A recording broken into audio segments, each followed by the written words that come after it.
Hello guys, silent എഫ്സിയുടെ മറ്റൊരു short വീഡിയോയിലേക്ക് എല്ലാവർക്കും സ്വാഗതം. പ്രധാനപ്പെട്ട രണ്ട് അപ്ഡേറ്റ്സ് പറയാനാണ് നമ്മൾ ഇന്ന് ഈ വീഡിയോ ഷെയർ ചെയ്യുന്നത്. ഫസ്റ്റ് അപ്ഡേറ്റ് എന്ന് പറയുന്നത് മാഞ്ചസ്റ്റർ യുണൈറ്റഡിനെ സംബന്ധിക്കുന്ന ഒരു കാര്യമാണ്. കഴിഞ്ഞ സൺഡേ പ്രീമിയർ ലീഗിലെ ബ്ലോക്ക് ബസ്റ്റർ പോരാട്ടമായിരുന്നു man united versus Tottenham Hotspur മത്സരം. ഈ മത്സരത്തിന്റെ 42ാമത്തെ മിനിറ്റിൽ യുണൈറ്റഡിന്റെ ക്യാപ്റ്റനായിരുന്ന ബ്രൂണോ ഫെർണാണ്ടസ് ടോട്ടനം ഹോട്ട്സ്പർ പ്ലെയറായ ജെയിംസ് മാഡിസനെ ഫൗൾ ചെയ്തതിന്റെ പേരിൽ ഒരു ഡയറക്റ്റ് റെഡ് കാർഡ് വാങ്ങി പോവുകയുണ്ടായിരുന്നു. സോ അതിനുശേഷം 10 പ്ലേയേഴ്സ് വെച്ച് മാത്രം കളിച്ചിരുന്ന യുണൈറ്റഡ് 3-0 ഒരു നാണം കെട്ട തോൽവി ഏറ്റുവാങ്ങിയിരുന്നു. നമ്മൾ അതിന്റെ വീഡിയോ ഒക്കെ ചെയ്തിരുന്നു. സോ ആ റെഡ് കാർഡിന്റെ പേരിൽ 3 മത്സരങ്ങളുടെ സസ്പെൻഷനാണ് ബ്രൂണോ ഫെർണാണ്ടസിനെ കാത്തിരുന്നത്. ഇപ്പൊ സംഭവിച്ചതെന്ന് വെച്ച് കഴിഞ്ഞാൽ യുണൈറ്റഡ് ഈ ഡിസിഷനെതിരെ അപ്പീലിന് പോവുകയുണ്ടായി. ഇപ്പൊ അപ്പീലിന്റെ വിധി വന്നിട്ടുണ്ട്. ആ വിധി യുണൈറ്റഡിന് അനുകൂലമായിട്ടാണ് വന്നേക്കുന്നത്. അതായത് അടുത്ത 3 മത്സരങ്ങൾ കളിക്കാൻ ബ്രൂണോയ്ക്ക് സസ്പെൻഷൻ ബാധകമല്ല. ആ ഡിസിഷൻ ഓവർടേൺ ചെയ്തു.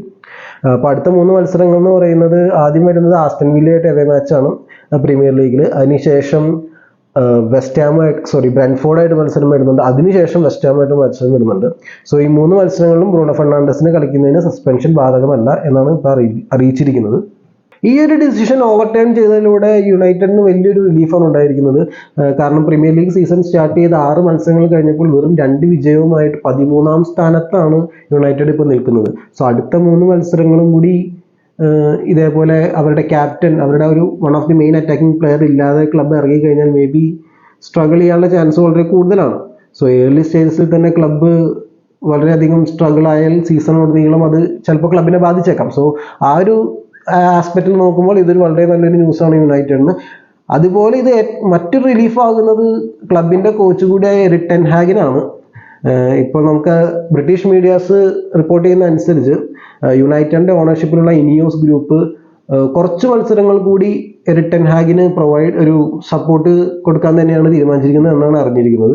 സോ ഇനി വരുന്ന കുറച്ച് മത്സരങ്ങൾ കൂടി മോശം പ്രകടനമാണ് ടീം പുറത്തെടുക്കുന്നതെങ്കിൽ മേ ബി എറിക് ടെൻ ഹാഗിന്റെ ചീട്ട് കീറാനുള്ള ചാൻസ് വളരെ കൂടുതലാണ്. സോ അതുകൊണ്ട് തന്നെ ക്ലബിന്റെ ഒരു മെയിൻ പ്ലെയറായ ബ്രൂണോയുടെ തിരിച്ചുവരവ് അല്ലെങ്കിൽ ആ ഒരു സസ്പെൻഷൻ എന്നുള്ള ഡിസിഷൻ ഓവർടേൺ ചെയ്തത് എറിക് ടെൻ ഹാഗിനും വളരെ റിലീഫ് തരുന്ന ഒരു കാര്യം തന്നെയാണ്. ഈ ഒരു ഡിസിഷൻ PGMOL എന്തായാലും ഒരു ബ്ലാക്ക് മാർക്ക് തന്നെയാണ് വരുത്തിയിരിക്കുന്നത്. PGMOL എന്ന് പറഞ്ഞു കഴിഞ്ഞാൽ professional game match officials limited എന്നാണ് ഉദ്ദേശിക്കുന്നത്. അത് നമ്മുടെ പ്രീമിയർ ലീഗ് റെഫറീസിന്റെ എല്ലാം ഒരു കൂട്ടായ്മ സംഘടന എന്നാണ് ഉദ്ദേശിക്കുന്നത്.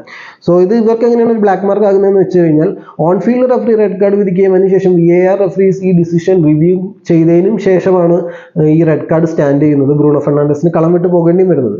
സോ മത്സരത്തിന് ശേഷം യുണൈറ്റഡ് ഇപ്പോൾ ഈ ഒരു ഡിസിഷൻ ഫുട്ബോൾ അസോസിയേഷന്റെ അടുത്തേക്ക് അപ്പീലിന് അയക്കുകയും FA ഈ ഒരു ഡിസിഷൻ ഓവർടേൺ ചെയ്യുമ്പോൾ റഫറീസിന്റെ കാര്യക്ഷമതയാണ് വിമർശിക്കപ്പെടുന്നത്. സോ എനിവേ നമ്മൾ ഈ ഫൗളിനെ പറ്റി നമ്മുടെ യുണൈറ്റഡിന്റെ മാച്ച് അനാലിസിസിൽ നമ്മൾ പറഞ്ഞായിരുന്നു. 42ാമത്തെ മിനിറ്റിലാണ് ഇൻസിഡന്റ് നടക്കുന്നത്. ബ്രൂണോ ഒന്ന് സ്ലിപ്പായിട്ട് അദ്ദേഹത്തിന്റെ റിഫ്ലക്സിലാണ് സ്റ്റഡ് ഓപ്പൺ ആയിട്ട് ജെയിംസ് മാഡിസന്റെ കാലിലേക്ക് ഇടിക്കുന്നത്. സോ റഫറി എടുത്ത വഴിയുന്ന റെഡ് കാർഡ് ആയിരുന്നു. അതിനുശേഷം VAR ചെക്ക് നടന്നിരുന്നു പറഞ്ഞ പോലെ. മത്സരത്തിന് ശേഷം ബ്രൂണോ പറയുന്നുണ്ടായിരുന്നു അതൊരു ഫൗള് തന്നെയാണ്, പക്ഷെ അത് റെഡ് കാർഡ് അർഹിക്കുന്ന ഫൗൾ അല്ല എന്നാണ് അദ്ദേഹം പറഞ്ഞത്. കാരണം അത് ഓൾറെഡി ഒരു കൗണ്ടർ അറ്റാക്കിംഗ് ഓപ്ഷൻ ഒന്നും ആ സമയത്ത് ടോട്ടനത്തിന് ഉണ്ടായിരുന്നില്ല. അതേപോലെ തന്നെ ഒരു സ്ലിപ്പിന് ശേഷമാണ് ഈ ഒരു ഇൻസിഡന്റ് സംഭവിക്കുന്നത്. പക്ഷെ റെഫറിയുടെ തീരുമാനം നേരെ തിരിച്ചായിരുന്നു. ആ സമയത്ത് VARും അദ്ദേഹത്തിന്റെ തീരുമാനത്തെ ശരിവെച്ചിരുന്നു. എനിവേ എന്തായാലും ബ്രൂണോ ഫെർണാണ്ടസിന്റെ വാദങ്ങളെല്ലാം FA കേട്ടു എന്ന് തന്നെ വിചാരിക്കാം. അതുകൊണ്ടായിരിക്കണം അവരത് ഓവർടേൺ ചെയ്തത്. എന്തായാലും യുണൈറ്റഡ് ഫാൻസ് എല്ലാം കട്ടകലിപ്പിൽ തന്നെയാണ്. കാരണം ഇപ്പോൾ അടുത്ത 3 മത്സരങ്ങളിൽ ബ്രൂണോ ഉണ്ടാവും. എന്നിരുന്നാലും ആ ഒരു മത്സരത്തിൽ 42ാമത്തെ മിനിറ്റിൽ തന്നെ ബ്രൂണോയെ നഷ്ടപ്പെട്ടതോടെ 10 പേരായിട്ടാണ് യുണൈറ്റഡ് അന്ന് ചുരുങ്ങിയിരുന്നത്. സോ അന്ന് ആ ഒരു സമയത്ത് സ്കോർ 1-0 ആയിരുന്നു. ടോട്ടനം 1 യുണൈറ്റഡ് 0 ആയിരുന്നു. സെക്കൻഡ് ഹാഫ് കളിക്കാൻ ബാക്കിയും ഉണ്ടായിരുന്നു. മേ ബി ചിലപ്പോൾ യുണൈറ്റഡിന് അത് സാൽവേജ് ചെയ്യാൻ കഴിയുമായിരുന്നിട്ടുണ്ടാവാം. നമുക്ക് ഷുവറായിട്ട് പറയാൻ പറ്റില്ല. ബട്ട് സ്റ്റിൽ ഇങ്ങനെ ഒരു ഹ്യൂമിലിയേറ്റിംഗ് തോൽവി ചിലപ്പോൾ ഒഴിവാക്കാൻ കഴിയുമായിരുന്നു. സോ യുണൈറ്റഡ് ഫാൻസ് അവരുടെ ദേഷ്യം മൊത്തം സോഷ്യൽ മീഡിയയിലൂടെ പ്രകടമാക്കുന്നുണ്ട്. സോ ഇനി വരുന്ന 3 മത്സരങ്ങളിലേക്ക് എന്തായാലും യുണൈറ്റഡ് ഫാൻസിന് ഒരു ഗുഡ് ന്യൂസ് തന്നെയാണിത്. ഇനി ഷെയർ ചെയ്യാനുള്ളത് അത്യാവശ്യം ബാഡ് ആയിട്ടുള്ളൊരു ന്യൂസാണ്. ഇപ്പോൾ ഈ അടുത്ത് കഴിഞ്ഞ നാടകീയമായ മാഡ്രിഡ് ഡെർബി എല്ലാവർക്കും ഓർമ്മയുണ്ടാവും. ആ മത്സരത്തിന്റെ അവസാന നിമിഷങ്ങളിൽ അത്ലറ്റിക്കോ മാഡ്രിഡിന്റെ സെൻട്രൽ ബാക്കായ റോബിൻ ലെ നോർമാൻഡും റയൽ മാഡ്രിഡിന്റെ ചാമണിയും ഒരു ക്ലാഷ് ഓഫ് ഹെഡ്സിൽ ഏർപ്പെടുന്നുണ്ട്. ഒരു കോർണറിന് വേണ്ടി 2 പ്ലേയേഴ്സ് അറ്റംപ്റ്റ് ചെയ്യുമ്പോൾ സംഭവിച്ചതാണ്. തീർത്തും ആക്സിഡന്റലായിട്ട് നടന്നൊരു കാര്യമാണ്. സോ അതിനുശേഷം നോർമാൻഡ് കുറച്ച് ട്രീറ്റ്മെന്റ് നേടുകയും അതിനുശേഷം പിച്ചിൽ കണ്ടിന്യൂ ചെയ്യുകയും ചെയ്യുന്നുണ്ട്. പക്ഷെ മത്സരശേഷം അദ്ദേഹം ക്ലബ് ഡോക്ടറിൻ്റെയും ടീംമേറ്റ്സിൻ്റെ സഹായത്തോടെയാണ് ഗ്രൗണ്ടിന് പുറത്തേക്ക് പോകുന്നത്. ഇതിനുശേഷം അത്ലറ്റിക്കോ ക്ലബ്ബ് നടത്തിയ നിരവധി ടെസ്റ്റുകളുടെ എല്ലാം റിസൾട്ടായിട്ട് ക്ലബ്ബ് ഒരു സ്റ്റേറ്റ്മെൻറ്റ് തന്നെ പുറത്തു വിടുന്നുണ്ട്.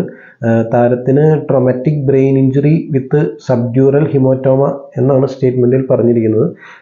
ട്രോമാറ്റിക് ബ്രെയിൻ ഇഞ്ചുറി എന്ന് പറയുന്നത് ബ്രെയിനിൻ്റെ സർഫസിനും സ്കള്ളിൻ്റെയും ഇടയിൽ ബ്ലഡ് ബിൽഡപ്പ് ചെയ്യുന്നു. ഐ തിങ്ക് കട്ട പിടിക്കുന്നതാണെന്ന് തോന്നുന്നു ആ ഒരു സംഭവം എന്നാണ് പറയുന്നത്. സോ താരം ഇപ്പം എന്തായാലും അപകട നിലയിലൊന്നും അല്ല എന്ന് ക്ലബ്ബ് പറയുന്നുണ്ട്.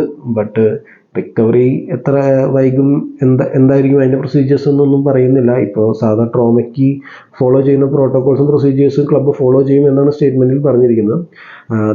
താരം ഫ്രാൻസിൽ ജനിച്ച് ഇപ്പോൾ സ്പാനിഷ് നാഷണൽ ടീമിൽ കളിക്കുന്ന ഒരു സെൻറ്റർ ബാക്കാണ്. ഈ കഴിഞ്ഞ യൂറോയിലെല്ലാം സ്പാനിഷ് ഫുട്ബോൾ ടീമിന് വേണ്ടി നല്ല പെർഫോമൻസ് തന്നെ ഇദ്ദേഹം കാഴ്ചവെച്ചിരുന്നു. ഇപ്പോൾ കഴിഞ്ഞ സമ്മർ ട്രാൻസ്ഫറിലാണ് റിയൽ സോസിഡാഡിൽ നിന്നും അത്ലറ്റിക്കോ മാഡ്രിഡിലേക്ക് താരം വരുന്നത്. അതിനുശേഷം ഡിയേഗോ സിമിയോനയുടെ കീഴിൽ ഒരു സ്റ്റാർട്ടിംഗ് സെൻറ്റർ ബാക്ക് തന്നെയായിരുന്നു താരം ഇതുവരെ. സോ എന്തായാലും താരം പെട്ടെന്ന് തന്നെ റിക്കവറായി വരട്ടെ. വേറെ അപകട നിലയൊന്നും ഇപ്പോൾ ക്ലബ്ബ് പറയുന്നില്ല. സോ അതൊരു പോസിറ്റീവ് സൈൻ തന്നെയാണ്. എന്നിരുന്നാലും ഹെഡ് ഇഞ്ചുറിയാണ്. സോ പെട്ടെന്ന് തന്നെ താരം വേറെ പ്രശ്നങ്ങളൊന്നും ഇല്ലാതെ ഉടനെ തന്നെ ഭേദമായി കളിക്കളത്തിലേക്ക് തിരിച്ചു വരട്ടെ എന്ന് തന്നെ ആശംസിക്കുന്നു. അപ്പോൾ സൈഡ് ലൈൻ ഫുട്ബോൾ ചാനലിൻ്റെ മറ്റൊരു വീഡിയോ ആയിട്ട് നമുക്ക് ഉടനെ തന്നെ കാണാം ഗൈസ്. Till then bye.